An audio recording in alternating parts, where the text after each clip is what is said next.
ভোটের আগে বড় প্রতিশ্রুতি, বছরের পর বছর কাজ করেও নিয়মিতকরণ নেই। ত্রিপুরার হাজার হাজার অনিয়মিত কর্মীর ভবিষ্যৎ কি তাহলে অন্ধকারে রয়ে গেল? ত্রিপুরা সরকারের কাছে অনিয়মিত কর্মীদের অনেক দিনের দাবি নিয়মিতকরণ।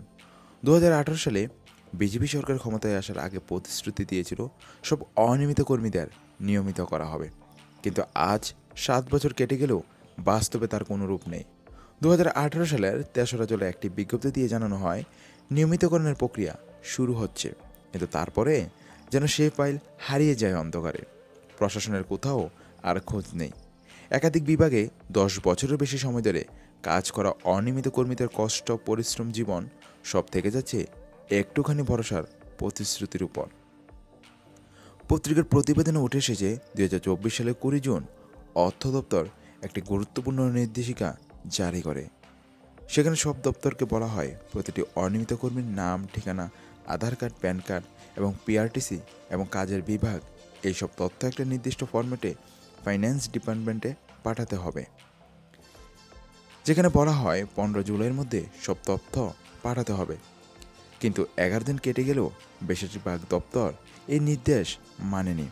বিশেষ করে স্বাস্থ্য দপ্তর, যেখানে সবচেয়ে বেশি অনিয়মিত কর্মী কাজ করেন, সেখানেও নাকি কোনো তথ্য জমা হয়নি।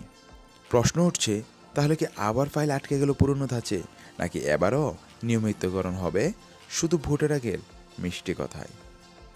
জানা যাচ্ছে রাজ্যের 16তম অর্থ কমিশনের শেষ মেয়াদ হচ্ছে 31 অক্টোবর। এর আগে যদি সরকার সিদ্ধান্ত না নেয় তাহলে হয়তো আবারও সময় পিছিয়ে যাবে অনেক বছর। স্বাস্থ্য, কৃষি, শিক্ষা, ভূমি সব দপ্তরেই অনিয়মিত কর্মীদের লিস্ট বিশাল। সরকার চাইলে এই সুযোগে নির্দিষ্ট গাইডলাইন দিয়ে বড় পদক্ষেপ নিতে পারে।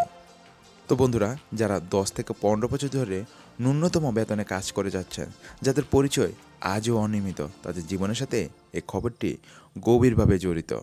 সরকার কি এবার এই বাস্তবে কথা রাখবে, নাকি ফাইলের ছায়ায় হারিয়ে যাবে হাজার হাজার মানুষের স্বপ্ন? আপনার মতামত কমেন্টে লিখুন। এই ভিডিওটি শেয়ার করুন যেন আরও অনেক অনিয়মিত কর্মীর কণ্ঠস্বর হয়ে উঠতে পারে। আর সাবস্ক্রাইব করুন আমাদের ত্রিপুরা এসপিও ব্লগস